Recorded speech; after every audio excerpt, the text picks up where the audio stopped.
په افغانستان کې د اروپايي ټولنې دفتر بیرته پرانیستل شوی او خپل فعالیتونه بیرته پیل کړي دي. د دوی فعالیتونه څه دي او دا مهال په افغانستان کې په څه بوخت دي؟ د اروپايي ټولنې موجودیت په افغانستان کې څومره موثر دی او د افغانستان اسلامي امارت ورته څومره سهولتونه برابر کړي دي؟ په ټوله کې د نړیوال بنسټونو لپاره په افغانستان کې څومره زمینه برابره ده؟ آیا اروپايي ټولنه په افغانستان کې یوازې سیاسي فعالیتونه پر مخ وړي که نورې چارې هم لري؟ د همدې ورته مسایلو د څېړلو لپاره سره په افغانستان کې د اروپايي ټولنې استازی ښاغلی ارنوټ پاولس مېلمه دی. سلام، زه نجیب لال زویم.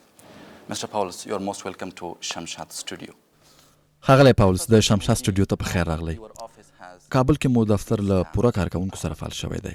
په څه بوخت یې؟ Good morning, a pleasure to be back. Good morning. خوشحاله یم چې بیا شمشاد ته راغلم. هو، زموږ دفتر بیا پرانیستل شوی او موږ غواړو چې دفتر په پخواني ډول روان وساتو او البته چې بدلونونه هم راغلي دي. دلته زموږ د موجودیت موخه دا ده چې د افغانستان خلکو ته کار وکړو او د اروپايي ټولنې موخې تعقیب کړو. موږ اوس په مالی همکارۍ او سیاسي تعامل بوخت یو او غواړو دلته د خلکو خبرو ته غوږ ونیسو. And this shows itself in financial support, in cooperation, in political engagement, in listening to what happens in this country. And what is your mission as you که لږ یې واضح کړئ، ستاسو په دې ماموریت کې یوازې سیاسي فعالیتونه شامل دي که نورې برخې هم شته؟ issues or it includes other issues as well? For the moment it's actually three-sided. په اوس کې موږ په 3 برخو کې کار کوو. موږ له سپټمبر میاشتې راهیسې دلته د بشري مرستو کچه لوړه کړې ده چې په هغې کې د درملو او هغه توکو چمتو کول دي چې خلک په ژمي کې ورته اړتیا لري. اروپايي ټولنې د افغانانو د ژوند د ښه کولو لپاره یو پیکیج هم اعلان کړی دی چې البته د تیر کال بودیجې ده او د سږ کال لپاره به موږ په پلان باندې کار کوو. په دې پکیج کې د ښوونیزې برخې، روغتیا برخې، اقتصاد او بې ځای شویو خلکو لپاره مرستې موجودې دي. Substantial package and it's based on last year's budget. This means that for this year we will prepare. And the package includes support for education, for health, for the economy, and also for people who are displaced or migrated. Mr. Pauwels, what are the differences between د اوس ماموریت او تیر ماموریت څخه متوپیر په څه کې دی؟ during 2 decades before the Taliban took over? We have been confronted over the summer with a sudden and unconstitutional change of power.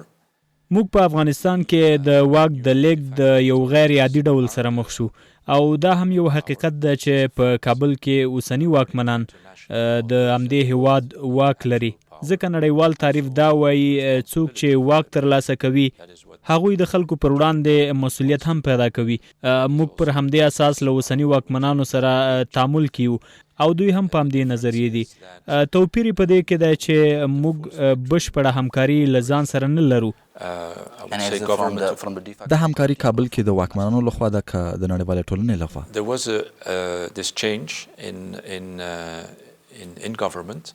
په حکومت کې بدلون راغلی او موږ اړ یو چې له دې بدلون سره ځانونه بلد کړو. Elected government disappeared and people came in. This is something we all have to deal with. Do you feel some predicaments and obstacles in your operations while carrying out د خپلو کارونو په ترسره کولو کې مو له کومو خنډونو سره مخ یې؟ issues, maybe from the de facto authorities or from the other parties? We don't work. موږ له واکمنانو سره په مستقیم ډول کار نه کوو بلکې له هغوی سره اړیکې لرو او زموږ د پروژو تطبیق د ملګرو ملتونو مرستندویه ادارو په مرسته کوو. نو خنډونه نشته؟ No, there are no obstacles in the country, although نه، هیڅ خنډ نشته. په سیمه‌ییز ډول موږ ځینې ستونزې اورو خو موږ هڅه کوو چې هغه هم حل کړو. The sanctions on Afghanistan. د اسلامي امارت په رسمیت نه پیژندل او اقتصادي بندیزونو ستاسو پر فعالیتونو اغیز کړی؟ Has these both issues affected your operations in Afghanistan? The sanctions have affected the economy a lot, and so also دې بندیزونو هم د افغانستان اقتصاد اغیزمن کړی او هم یې زموږ فعالیتونه اغیزمن کړي دي. موږ له بهر پیسې نشو انتقالولی او په افغانستان کې دننه هم بانکونو ته پیسې نشو لیږلی چې دا ستونزې باید حل شي. banks, and this needs to be addressed. And Mr. Pauwels, how well is the د اسلامي امارت او اروپايي ټولنې ترمنځ همکاري څومره ښه روانه ده؟ de facto authorities in Kabul? We are building up our موږ د همکاریو د لا پیاوړي کولو په لړ کې یو او ځکه دوی اوس واکمنان دي او غواړو خلکو سره مرسته وشي، نو موږ له دوی پرته څه نشو کولی. نو موږ اړ یو چې له دوی سره کار وکړو او موږ له دوی سره ازادې لیدنې لرو او دوی هم غواړي چې له خلکو سره مرسته وشي. د کابل واکمنان په دې هم پوهیږي چې موږ دوی ته پیسې نشو ورکولی او نه هم کومه هوکړه ورسره کولی شو. دوی په دې پوهیږي او غواړي چې سمه ده له خلکو سره مرسته وکړي. دلته یوه بله موضوع هم شته چې هغه نړیواله اجماع ده او دا کار زما له همکارانو لخوا ترسره کیږي او توماس نیکولسن د همدې لپاره په دوحه او اوسلو کې خبرې کړې دي او بیا به یې هم کوي. موږ هیلهمند یو چې دلته او بهر کې زموږ روانې هڅې پایله ورکړي. and perhaps elsewhere. And let's say the political engagement abroad by the envoy and our practical work here in Afghanistan together will hopefully lead to a better understanding and to progress. Politically, what have you achieved? په سیاسي برخه کې مو کابل کې له خپل دفتر څخه څه ترلاسه کړي دي؟ Politically, we are observers. موږ په سیاسي ډول یوازې څارونکي یو او زه چې دلته له هر چا سره ګورم د اروپايي ټولنې دریځ ورته په ډاګه کوم.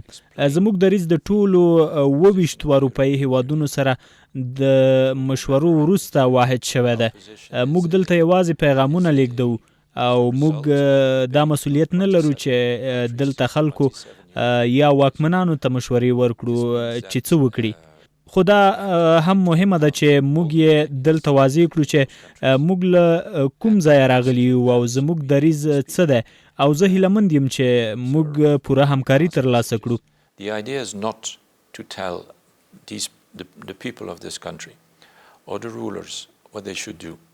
That's not the idea. But we need to explain where we come from, what our values are, what our positions are, and I hope that we find enough common ground to find full cooperation. About your office, Mr. Pauwels, is it working with the same scale it used? د دفتر په اړه مراته ووایئ، آیا له هماغه پخواني ظرفیت سره کار کوئ که زیاتوالی پکې راولئ؟ Or you want to scale up the number of staff you have? What we scaled up is our financial assistance, rather موږ دلته خپلو مرستو کې زیاتوالی راوستی او اوسنۍ مرستې د پخوا په پرتله 15 برابره ډېرې دي، خو په نورو برخو کې د تیر په څیر یو. زموږ حضور دلته تر یوه حده محدود ده تر څو موږ دلته اړتیاوې په نښه کړو، د خپلو مرستو د رسولو څارنه وکړو او په بهر کې روانې سیاسي خبرې بشپړې کړو. and it will help us to better understand the needs, also to monitor the implementation of our aid and to have to complement the political dialogue that's happening outside Afghanistan. Mr. Pauwels, I'm coming to another issue. I know that the international community is considering this issue not as a priority. It is the recognition of the یوې بلې موضوع ته راځم. پوهیږم چې نړیواله ټولنه د اسلامي امارت رسمیت پیژندنې ته د دویم کار په سترګه ګوري، خو د افغانستان خلک وایي چې دا یو اولویت دی. فکر کوئ چې د اسلامي امارت په رسمیت نه پیژندلو کې نړیواله ټولنه په سملوري روانه ده؟ You're here on the ground and seeing things by yourselves. Do you really believe that the international community is going on the right direction in terms of not recognizing the Taliban? I don't know if I agree with you or with those that say that the major issue is recognition. زه فکر نه کوم چې په رسمیت پیژندنه د دومره لوی بحث وي. موږ رسمیت پیژندنه دې ته وایو چې یو حکومت بل حکومت ته د پیسو لیږد رالېږد ترسره کړي او چې په بهر کې د نوي حکومت سفیران وټاکل شي او دا کار له یوې پروسې وروسته ترسره کیږي چې په حقیقت بناوي او پر دریځونو بناوي.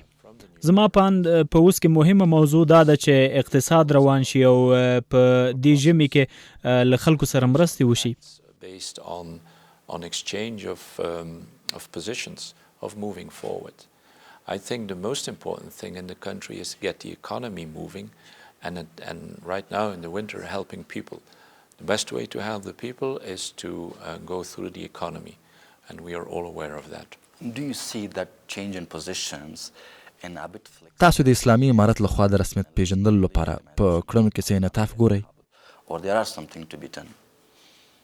د دې کار لپاره لا هم وخت شته. خو دا د نږدې 6 میاشتې تېرېږي ښاغلی پاولز.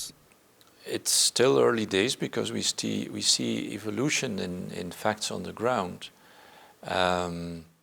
لا هم وخت شته او موږ دلته ګورو چې په ځینو برخو کې غوروالی راځي. زما او ستا اوسنۍ خبرې د نظرونو بیانول دي چې موږ ورته د بیان ازادي وایو. نه پوهیږم چې تاسو څه ورته وایي. زه افغانان ګورم چې د خپلو نظرونو وړاندې کول غواړي او دا د دې هیواد د کلتور یوه برخه ده. ځکه موږ پوهیږو چې په دې هیواد کې خبرې او مذاکرات څومره اړین دي. زما په نظر تر ټولو مهمه خبره دا ده چې د خلکو ساتنه وشي، نه دا چې زیان ورته ورسیږي. I would say the best way to show respect to another people is to protect that person, not to attack, not to harm, and all these elements we are observing. Is there willingness among the EU member states to recognize آیا د اروپايي ټولنې غړو ترمنځ داسې لیوالتیا شته چې اسلامي امارت په رسمیت وپیژني؟ in this regard? I see that in the entire international community, meaning all the countries in the world. په اوس کې په ټوله نړۍ کې داسې یو څه نشته چې پر بنسټ یې د اسلامي امارت په رسمیت وپیژندل شي. زه فکر کوم چې دا چاره یوې پروسې ته اړتیا لري او کله چې دا پروسه بشپړه شي بیا به سیاستوال پریکړه کوي چې څنګه مخکې لاړ شي.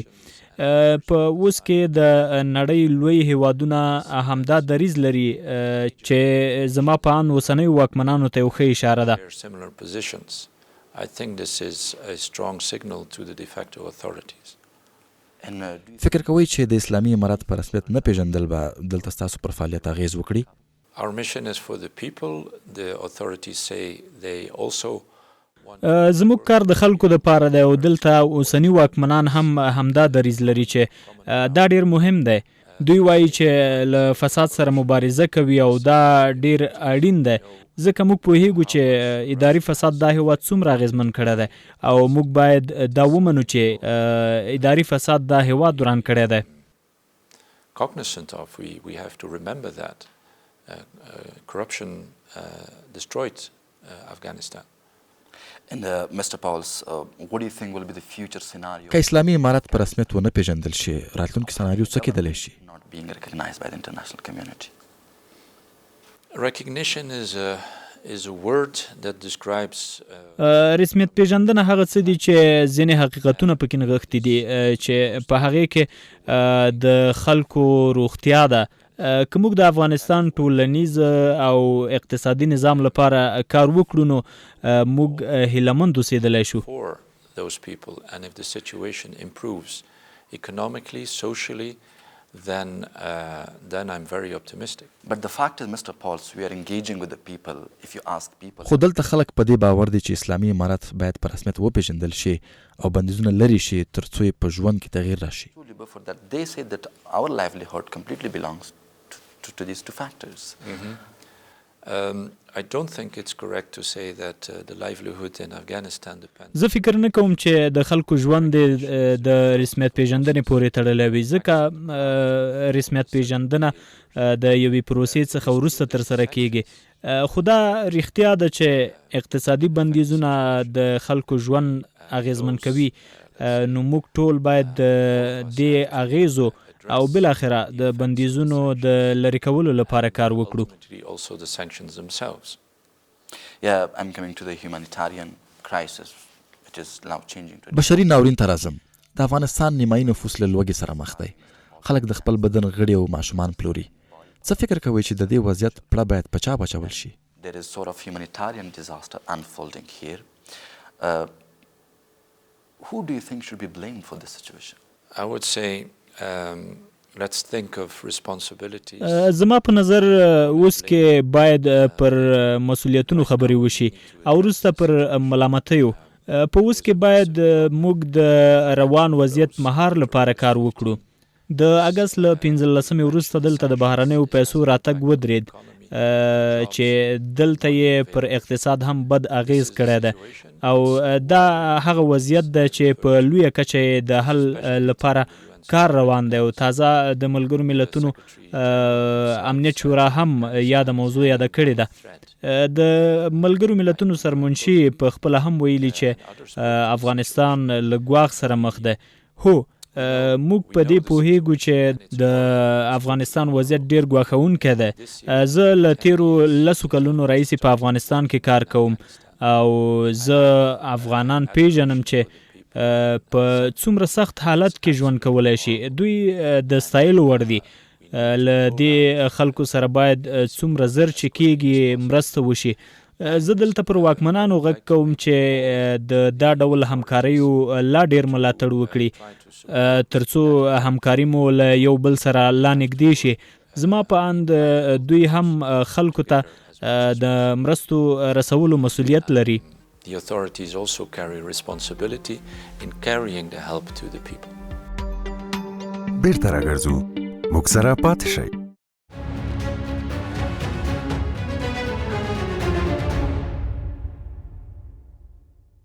Do you think Mr. Paul only delivering humanitarian assistance? ښاغلی پاولز، فکر کوئ چې یوازې بشري مرستې د افغانانو د وضعیت بدلولی شي؟ Eradicate or end this calamity?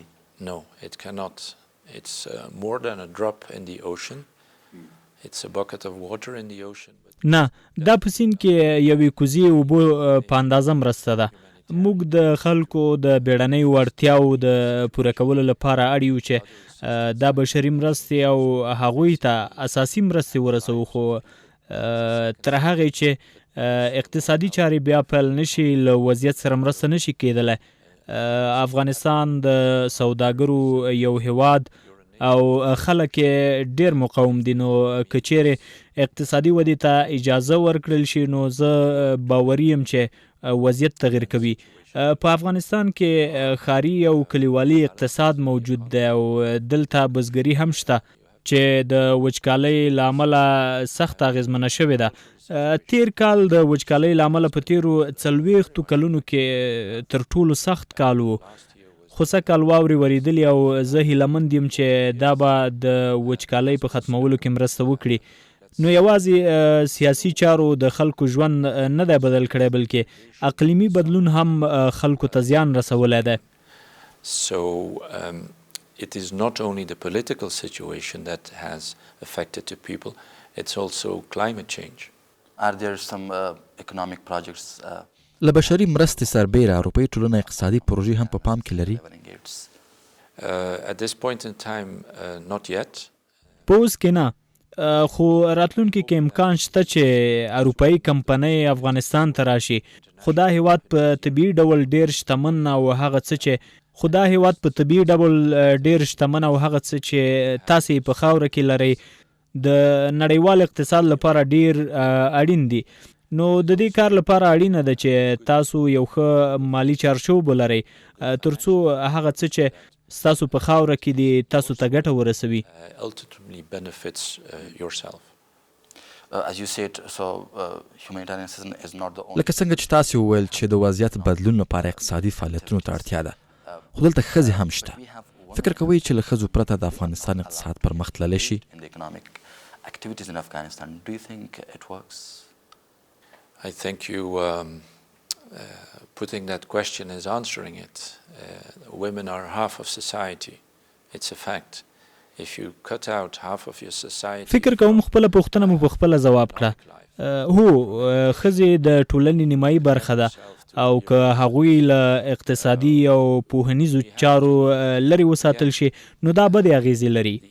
اروپایي ټولنه دلته د دې لپاره نه ده راغلې چې خلکو ته ووایي دا کار وکړئ. دلته کلتوري او مذهبي ارزښتونه موجود دي او د خلکو خپله غوښتنه هم مهمه ده. خو په ورته وخت کې یو نړیوال چارچوب هم شته چې د دې هیواد په ګډون ټولې نړۍ ورسره تعامل کړی دی. افغانستان د اسلامي کانفرانس غړی هیواد دی او په ټولو اسلامي هیوادونو کې ښځې کار کوي. افغانستان یو ټاپو او په بله سیاره کې پروت هیواد نه دی. دا د نړیوالې ټولنې یو غړی دی. دلته اړتیا ده چې د ښځو غږ باید واوریدل شي. دوی خویندې دي، میرمنې دي او میندې دي، نو د دې خلکو باید درناوی وشي او دا ما اوریدلي هم دي چې اسلام ښځو ته ډیر درناوی کوي، خو ستونزه د دې درناوي په سم ډول او عملی ډول ترجمه کول دي. دا د راتلونکي لپاره غوره نه ده چې د ښځو ځوانانو او لږکیو حقونه د تر پښو لاندې شي. Listen to their aspirations. Everybody has a mother, their wives, daughters. These are human beings that need full respect, and that is what I hear, that Islam is highly respectful of the rights of women. The challenge then seems to be the translation of these rights into practice. If there are individual resistance, we need to go about that in a respectful dialogue, knowing very well what each individual there wants. It's not a recipe for the future to deny somebody's rights. Women, youth, minorities, everybody needs to have rights in a society that's governed by rules and by also popular support.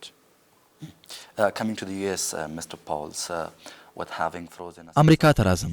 دوی د افغانستان شتمنۍ کنګل کړي او اقتصادي بندیزونه پر ځای دي، خو دوی بیا وایي چې دا بندیزونه یې پر عامو خلکو اغیز نه کوي. آیا رښتیا هم همداسې ده؟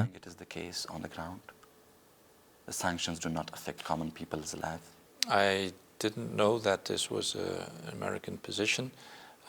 And I'm also not here to comment. ما نه دی اوریدلی چې امریکا د داسې ویلي وي او زه دلته د امریکا ځواب هم نشم ویلی. امریکا د اروپایي ټولنې یو مهم متحد هیواد دی او موږ د افغانستان په اړه د یو بل پر پالیسیو هم خبرې کړي دي. موږ دلته سیاسي موخې لرو چې غواړو د خبرو له لارې ورته ورسیږو. Political objectives, and we will pursue them in the framework of dialogue. آیا دې کنګل شویو پیسو کابل کې ستاسو ماموریت اغیزمن کړی؟ The frozen funds have not affected our mission.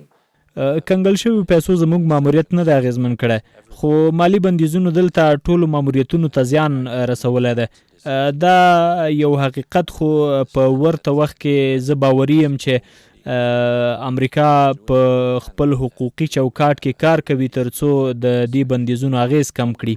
However, we see that more is still needed. د دوحې هوکړې ته به راشو. طالبان د نړیوالو غوښتنو لپاره د دوحې هوکړه عملي کول غواړي او وایي چې امریکا دا هوکړه نقض کړې ده. آیا له دې هوکړې سره تاسې له لومړي سره موافق وئ؟ And they are not implementing it. So whatever the international community's demands are from the Taliban, they are citing the Doha Agreement to be implemented. Did you agree this agreement from the first time it was inked in Doha? د اروپایي ډیپلوماټ په توګه نه غواړم چې د امریکا او طالبانو ترمنځ پر شوې هوکړې خبرې وکړم. What do you think is important the implementation of this? واقعاً څه مهم دي د دوحې هوکړې عملي کول که د نړیوالو غوښتنې؟ To address the situation in Afghanistan. Well, if the Taliban have issues to discuss with the US, they should do so, and vice versa. It's only through dialogue that we will come to a solution.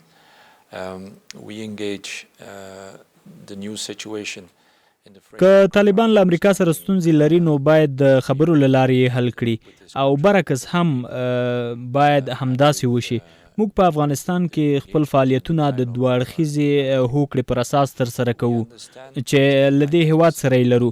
د نړۍ په ټولو هیوادونو کې سیاسي فکرونه یو ډول نه دي او توپیر کوي، او د افغانستان په ګډون د نړۍ ټولو هیوادونو کې د مختلفو سیاسي فکرونو درلودونکي خلک شته. موږ به وګورو چې په افغانستان کې د سیاسي فکرونو دا اختلاف تر کوم ځای ځي. په تیرو شپږو میاشتو کې موږ دا احساس کړی ده چې په کابل کې واکمنان باید له خپلو خلکو سره خبرو اترو ته داخل شي او له خلکو وپوښتي چې څه ډول قانون او ټولنه غواړي. زه د ټاکنو او یا د تیرو حکومت خلک نه یادوم، زه له خلکو سره د مذاکراتو خبره کوم. نو دا مهمه ده چې تاسو د خپل فکر بیان وکړای شئ، او دا هغه څه دي چې ما دلته د هغو ښځو په لاریون کې ولیدل چې د کنګل شویو پیسو لپاره یې کړی. دا مهم ګام دی چې موږ وکتل لا هم پر سرکونو لاریونونه ممکن دي. نو بل ګام به دا وي چې طالبان د دوی نقد کوونکو لاریونونو ته هم اجازه ورکړي. زما په نظر دا د زړورتیا یوه نښه ده.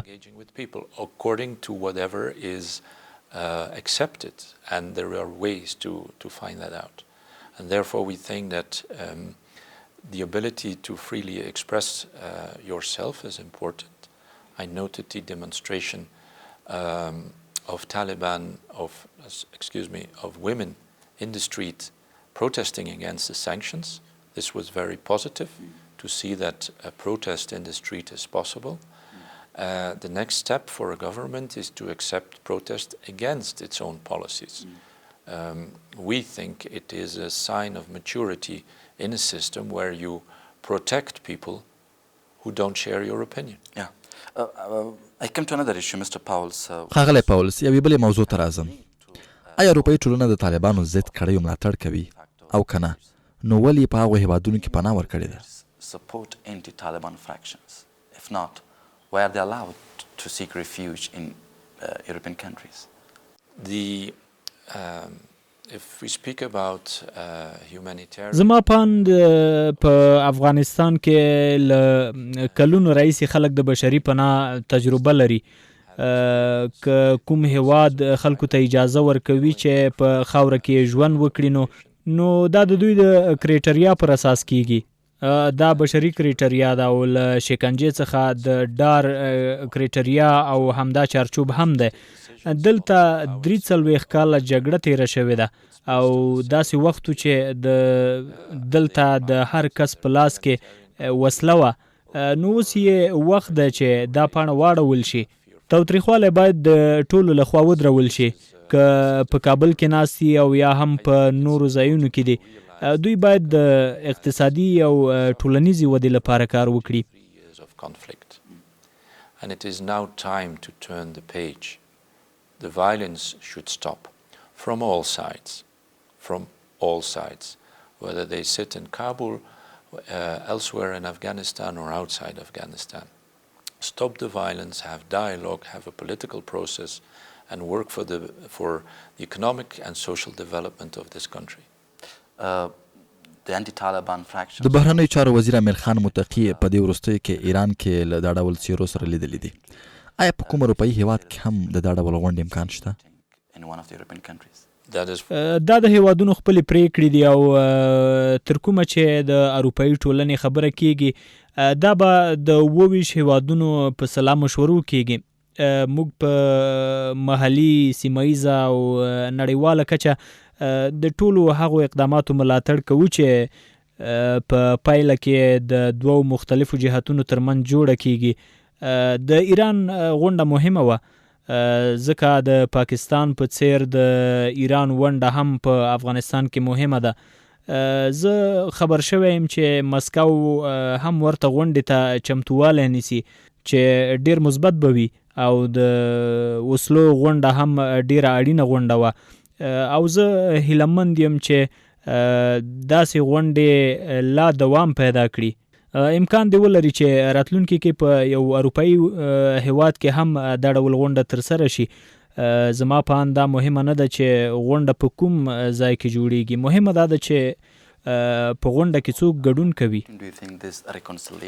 له دې طالب ضد کړیو سره د اسلامي امارت جوړجاړی څومره مهم دی؟ دا ډیر مهم دی. په افغانستان کې باید بالاخره تاوتریخوالی ودرېږي او د یو واقعي ثبات پر لور لاړ شي.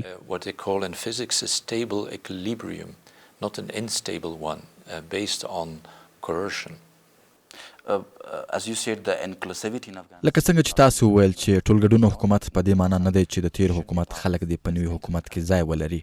فکر کوئ که دې کړیو ته په حکومت کې ځای ورنه کړل شي دوی به له اسلامي امارت سره جوړجاړی وکړي؟ Will reconcile with them if they are not given part in the government. It should not be about people or persons or individuals. It is about ideas, about support, about consultation. So دلته افراد او اشخاص نه دي مهم، دلته فکر، ملاتړ او سلام مشورې مهمې دي. په افغانستان کې لا هم داسې څیرې شته چې له تیر حکومت سره اړیکې نه لري خو د کار لپاره لیواله دي او په دوی کې ښځې هم شته. دا ناسمه ده چې د لاریونوالو ښځو سره د سړک پر سر تاوتریخوالی کیږي.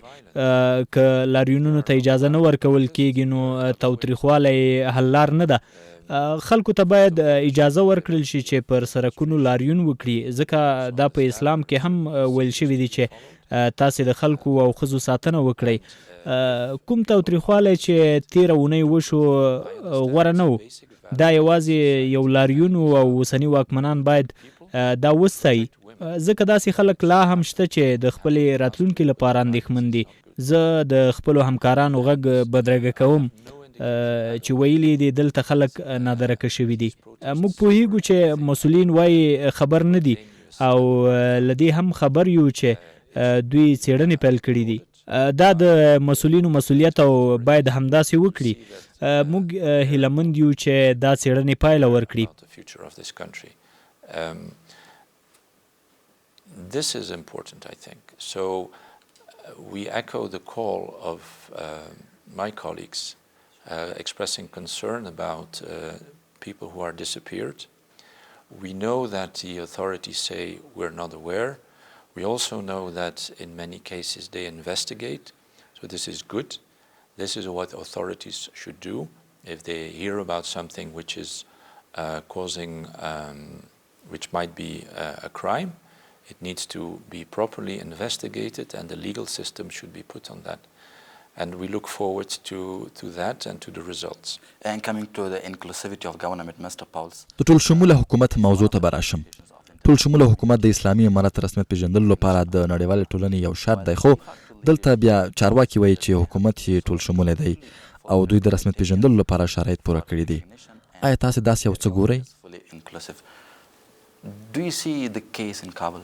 We see that there is موږ اوریدلی چې په اوسني حکومت کې 85% خلک له یو قوم څخه دي او ویل کېږي چې په حکومت کې 100% طالبان ځای پر ځای شوي دي. زموږ په اند اوسنی حکومت ټول شموله نه دی، خو په دې برخه کې مو هڅې حس کړي دي. زما په نظر دا هڅې باید ډېرې شي او هغو خلکو ته ځای ورکړل شي چې د طالبانو سره فکري اختلاف لري. بله موضوع بشري حقونه او د بیان ازادي ده او موږ پر دې ډېر تمرکز لرو. Political background or have a different political background and then find agreements. Again, this is a process over time. Another important element is human rights. As I mentioned, freedom of expression, be the opportunity to work. In the set of important elements that Europe sets out to be able to work in this country and with authorities, I think it's good to focus very much on human rights. Lately, Mr. Nicholson said that it is not for the لکه څنګه چې ښاغلي نیکلسن ویلي چې د ټول شموله حکومت تعریف د نړیوالې ټولنې مسؤلیت نه بلکې د افغانانو مسؤلیت دی. که تعریف دا وي چې د تیر حکومت کسان د په نوي حکومت کې شامل شي تر څو ټول شموله شي، آیا ټول شمولیت به بیا هم د نړیوالې ټولنې سره کار کوي؟ I can only refer to the words of my colleague who is زه په دې برخه کې د توماس نیکولسن خبرې تاییدوم، خو دلته زما مسؤلیت دا دی چې د پرمختګونو څخه څارنه وکړم. نړۍ د ټول شمولیت پر ټکي تمرکز لري، خو زه غواړم پر داسې یو حکومت تمرکز وکړم چې د خلکو استازولي وکړي. The words mentioned, we focus perhaps a lot on the word inclusivity. I would like to focus also on the word representation, a representative government representing the entire people. Okay, I'm coming to another issue, Mr. Pauwels. Recently, وروستیو کې غوښتنې دا دي چې د تیرو فاسدو څیرو بانکي اکاونټونه دې کنګل شي. د اروپايي ټولنې دریځ او مسؤلیت په دې برخه کې څه دی؟ Afghanistan, they sort of, I quote, they were corrupt. They did embezzlement in Afghanistan. What is the responsibility and the position of EU in this regard? Well, it's first, I would say it's an important that چې اوسنۍ واکمنانو د تیرو چارواکو کړنو په اړه خپل نظر وړاندې کړی دی. دا ډیره جالبه ده او اوسني واکمنان کولی شي چې دا چاره په سیاسي ډول ترسره کړي، خو په حقوقي ډول به ستونزمنه وي، ځکه دلته د رسمیت پیژندنې مسله هم مطرح ده. په سیاسي ډول دوی کولی شي چې له هغو هیوادونو غوښتنه وکړي چې دوی پرې شک لري چې دا پیسې به ورغلي وي. دا که څه هم د تیر موضوع ده، خو بیا هم مهمه ده او دا د مسؤلیت پیژندنې یوه برخه ده، تر څو واضح شي چې د افغانانو دا پیسې چیرته تللي دي. فکر کوم دا به د راتلونکي یو له اوږدو بحثونو وي چې څنګه دا پیسې بیرته راوړل شي، او ښایي دا بحثونه وخت او ډیر لګښت ته اړتیا لري. خو دا مهمه ځکه ده چې د راتلونکي لپاره خلکو ته وویل شي چې دا ډول کړنې او فساد بې غبرګونه نه پاتې کیږي. Probably going to be part of a future discussion how to retrieve stolen assets. It could be long and costly, but it is important to address it, also to send a signal for the present and the future that such behavior should not be tolerated. About the women, there were دلته ډیری شکایتونه دي چې هغه ښځې چې تاسو یې ملاتړ کاوه د افغانانو ښځو لپاره څه نه دي کړي. راتلونکي پلانونه مو په دې برخه کې څه دي؟ for the Afghan women, what are the future plans in this regard? Well, I would really want to have let's say an exchange with women's groups or other groups. زه لیواله یم تر څو له هغو ښځو او ډلو سره خبرې وکړم چې دا شکایتونه یې کړي دي. دا خبرونه ښایي سم وي او یا هم ناسم وي، خو دا د خپل فکر د بیان یوه ننداره ده چې دلته یې کوي. خو کوم محدودیتونه چې دا مهال موږ ګورو د اندېښنې وړ دي، خو موږ تمه لرو چې دا به له منځه لاړ شي. د همدې لپاره د کابل واکمنانو او مدني ټولنو ترمنځ په وسلو کې خبرې ډېرې مهمې وي. د اګست 15 نه یوازې زما لپاره بلکې د ټولو لپاره یوه ډراماتیکه پیښه وه چې زموږ اوږدمهالې ملګرتیا یې له منځه یوړه. زما په اند زه حق لرم چې له هېواده ووځم، نو ولې د له ما سره مرسته ونه کړه؟ او بل څوک وایي چې زه پاتې شوم او ته لاړې، او دا چې د خلکو سره د مرستې ښه لاره دا ده چې دلته پاتې شي، چې دا ښه نه ده. او یا یو بل څوک وایي چې تاسې ولې لا هم په دې هېواد کې یئ او له هغو خلکو سره کار کوئ چې حکومت یې نیولی دی. نو دلته ډول ډول احساسات شته او موږ باید زر د پایلې تمه ونه لرو او پر چا تور پورې نه کړو، ځکه دلته شخصي ټاکنې هم مهمې دي. زه غواړم دا ووایم چې دلته 40 کاله جګړه وه او د ټولو په لاسونو کې وسلې وې چې همدې جګړې د افغانستان ټول خلک اغېزمن کړي دي. ځکه حیران یم چې دا خبرې یو څه سوکه روانې دي، خو زه دلته هیله بخونکي پرمختګونه ګورم او هم ناهیلي کوونکي. There can be personal choices, so it's a very touchy thing. I also recognize, I want to say that it's important. 43 years of conflict, armed, violent conflict. Everybody carries a story, has been affected, lost family members. The way that we can deal with each other now I am surprised by the relative calmness of the dialogue and the discourse, but we should keep in mind that many have suffered and deal with that. So at this point we see it is I see developments that worry. I also see developments that are a cause for optimism. I'm going out of Afghanistan, Mr. Pauwels. How much has the issue? له افغانستان څخه د باندې وزم د یمن او اوکراین موضوع پر افغانستان د نړیوال ټولنې تمرکز کم کړی دی. Country of the international community. You point to the cycle in the news. Ukraine. د اوکراین موضوع د اندېښنې وړ ده او هلته سیاسي تمرکز زیات شوی دی خو دا چاره به پر افغانستان زموږ تمرکز کم نه کړي او دلته لا هم ډیری هیوادونه شته چې پر افغانستان تمرکز لري. اروپايي ټولنې دلته 20 کاله تیر کړي او پیسې لګولې دي او غړو هیوادونو هم پوځي تمرکز درلود او موږ اجازه نه ورکوو چې دا زموږ توجه له افغانستان څخه واړوي. There's soldiers that lost their lives in this country.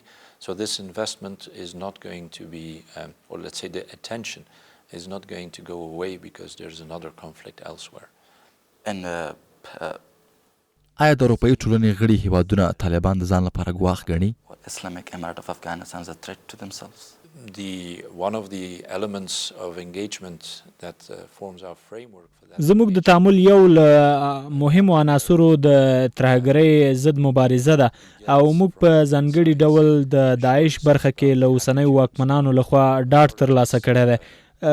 زما په نظر دا یو تخنیکي سیاسي بحث دی چې باید په جدي ډول ترسره شي. A security and a political dialogue on a very important aspect. As my last question, Mr. Pauwels. د وروستۍ پوښتنې په توګه ښاغلی پاولز، آیا د اروپايي هیوادونو ترمنځ لیوالتیا شته چې دلته بیا سفارتونه پرانیزي؟ Embassies in Kabul.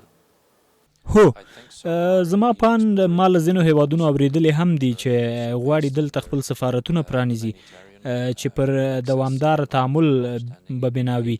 ښایي راتلونکي کې دلته زما پر ځای بل اروپايي ډیپلوماټ ستاسو میلمه وي. Mr. Pauwels. ښاغلی پاولز ډېره مننه چې د شمشاد سټوډیو ته راغلی. مننه. تشکر. ځانګړې مرکه همدومره وه، تر بیا. له لیدلو مو مننه.